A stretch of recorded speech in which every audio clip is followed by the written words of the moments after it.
సంపూర్ణ రామాయణం సులభ శైలిలో గుహుని ఆతిథ్యం. అన్నయ్య, ఈ గంగా నదిని దాటిన తర్వాతనే మన వనవాస ప్రవేశం ప్రారంభమవుతుంది. ఈ పరిసర ప్రాంతాలలో నదిని దాటే సాధనాలు కూడా ఏవీ ఉన్నట్లు కనిపించడం లేదు అన్నాడు లక్ష్మణుడు. రాముడు సీతతో కలిసి ఉత్తుంగ తరంగ ఘోషలతో రెండు వైపులా నున్న గట్టులను చీల్చుకుంటూ పోరాడుతూ పారుతోన్న గంగానదినే చూస్తూ ఉన్నాడు.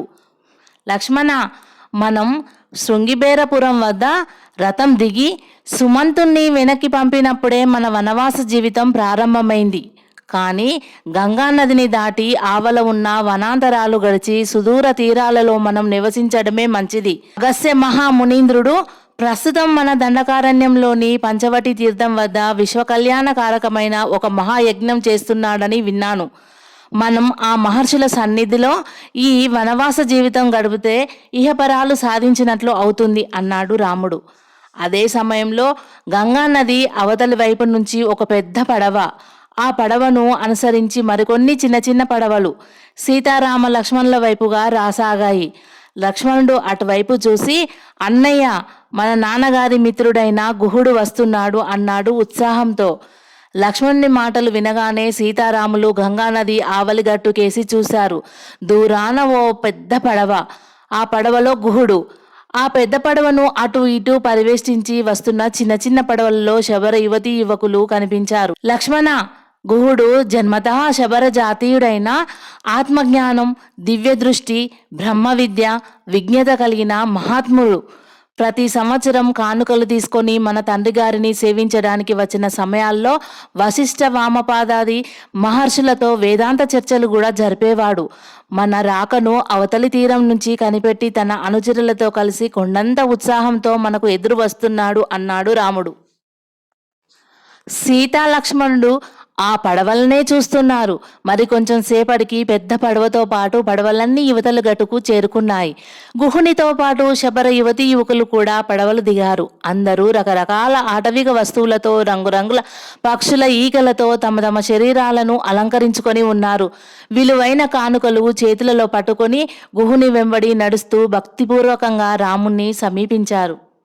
శ్రీరామచంద్ర, అనుకోకుండా ఇక్కడ సీతమ్మ తల్లితో లక్ష్మణస్వామితో దర్శనమిచ్చావేమిటి తండ్రి? రాజలక్షణాలను ప్రస్ఫుటం చేసే మణికిరీటాలు, చీనీ చీనాంబరాలు, నవరత్న హారాదులు, సువర్ణభూషితాలు మొదలైనవన్నీ కూడా విడిచిపెట్టి నారచీరలు ధరించి తాపస వేషాలలో ఇలా ఎక్కడికి బయలుదేరావు ప్రభు? అయోధ్యలో ఈ దినం నీ పట్టాభిషేక మహోత్సవం అని మహారాజుల వారు మాకు కబురు పంపగా కొండంత ఉత్సాహంతో వస్తున్న మాకు ఈ విచిత్ర దర్శనమేమిటి తండ్రి అని గుహుడు గుక్క తిప్పుకోకుండా అడిగిన ప్రశ్నలకు చిన్నగా నవ్వి, గుహనాయక, కాలం ఎల్లప్పుడూ ఎవ్వరికీ ఒకే విధంగా ఉండదు. కష్టసుఖాలు కావడి కుండలన్న సంగతి నీకు తెలుసు. కొన్ని రోజులు సుఖము, కొన్ని రోజులు కష్టం. అలాగే మణిమకుటదారినైనా రాజ్యమేలవలసిన సమయంలో విధివశాత్తు నేను 14 సంవత్సరములు వనవాసం చేయవలసి వచ్చింది. కలలోనైనా నన్ను విడిచిపెట్టి ఉండడానికి ఇష్టపడని సీత నన్ను, తన వదినను ఈ అరణ్యవాస జీవిత కాలంలో కాపాడుకోవాలని లక్ష్మణుడు నా వెంట వచ్చారు అని రాముడు క్లుప్తంగా అయోధ్యలో జరిగిన విశేషాలు, తండ్రి దుర్మరణ వార్త, భరతునికి పాదుకా ప్రదానం మొదలైన వివరాలన్నీ కూడా తెలియజేశాడు. ఆ మాటలన్నీ వినగానే గుహుడు కండ్ల వెంట బాష్పధారలు రాలుస్తూ, అయ్యో, నేనెంత మందభాగ్యుడను! చతుసముద్ర ముద్రితమైన సాకేత సామ్రాజ్య లక్ష్మిని చేపట్టబోతున్నాడన్న సంతోష వార్త విని నా శ్రీరామచంద్రదేవుణ్ణి ప్రభువుగా సేవించుకోబోతున్నాను కదా అని ఎంతో ఆశతో, ఉత్సాహంతో వస్తున్నాను. దారిలోనే ఇన్ని అప్రియమైన మాటలు వినవలసి వచ్చింది. నేను సభాభవనంలో గాని రాజమందిరంలో గాని అడుగు పెట్టగానే రామిత్రమా, గుహరాజా అని నన్ను చిరునవ్వుతో పలకరించే దశరథ ప్రభు మందారుణ్ణి పోగొట్టుకుని నేను ప్రాణప్రదంగా సేవించుకోవలసిన ప్రభువు ధర్మపత్నితో, అనుగు తమ్మునితో నారబట్టలు కట్టుకొని మునివేషంలో అడవులలో జీవించడానికి వెళ్తుంటే చూస్తూ ఇంకా ప్రాణాలతో ఉన్నానే. అయ్యయ్యో కైగమ్మ, నీకు నా రాముడేం అపకారం చేశాడని ఇంత క్రూరమైన శిక్ష విధించావు తల్లి. అయోధ్య నగరం అంతా ఈ 14 సంవత్సరములు పాడుబడిపోయేటట్టు చేసి నువ్వు మాత్రం ఏం సుఖంగా బావుంటావు తల్లి అంటూ శోకోన్మాదంతో విలపించసాగాడు గుహుడు. అతని భుజం మీద చెయ్యి వేసి రాముడు, గుహనాయక, ప్రారబ్ధ కర్మలు అనుభవించక ఎవ్వరికైనా తప్పదు కదా. ఇందులో ఒకరు నాకు ప్రత్యేకించి చేసిన హాని ఏమీ లేదు. నాకు కౌసల్యాదేవి ఏ విధంగా పూజ్యురాలో కైకేయీదేవి కూడా అంతే. ఆ ఇద్దరూ నా తల్లులే. త్యాగంలో, ప్రేమలో, ధర్మాధర్మ విచక్షణలో, ఆత్మ పరిశీలనలో నన్ను మించిన భరతుణ్ణి కన్నందుకు ఒక విధంగా కైకేయీదేవే కౌసల్యాదేవి కంటే అధికురాలు. ఆ పూజ్యురాలిని గురించి దయచేసి మరొక విధంగా భావించవద్దు అన్నాడు.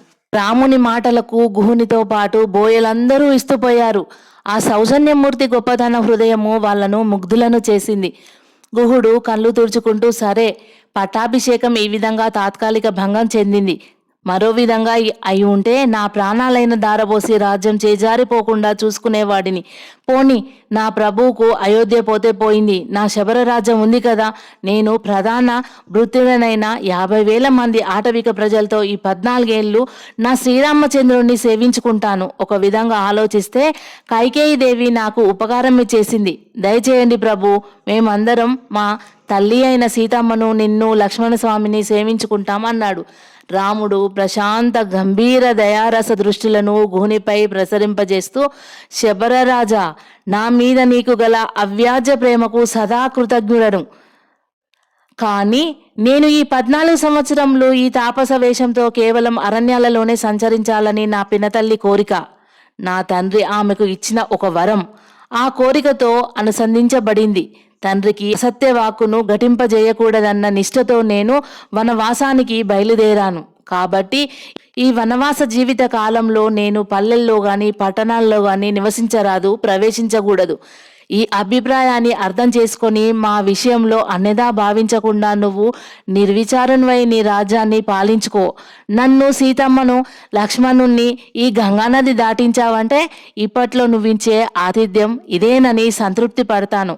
ఇక ఈ విషయమై చర్చలతో కాలయాపన చేయకుండా మమ్మల్ని నది దాటించు అన్నాడు శ్రీరాముడు. రాముడు ఆ విధంగా చెప్పగానే గుహుడు కిన్నుడై, నేను నిన్ను ఈ విధంగా కూడా సేవించుకోలేకపోయాను. నిజంగా నా వంటి దురదృష్టవంతుడు ఈ ప్రపంచంలోనే ఎవడూ ఉండడు. పోని నేను నా కిరాత సైన్యాలతో నీ వెంట వస్తూ ఉంటా. ఈ వనవాస కాలంలో సేవ చేసుకుంటాను. అందుకేమీ అభ్యంతరం లేదు కదా ప్రభు అని అడిగాడు. గుహనాయక, అభ్యంతరం చెబుతున్నందుకు నువ్వు ఖేదపడవద్దు. నా కారణంగా అంతాపురాల నీడల్లో నడయాడవలసిన సీత, నూతన దాంపత్య జీవిత సుఖాలను విడిచిపెట్టిన లక్ష్మణుడు ప్రవాసం పాలు అయ్యారేనని ఇప్పటికే ఎంతో విచారిస్తున్నాను.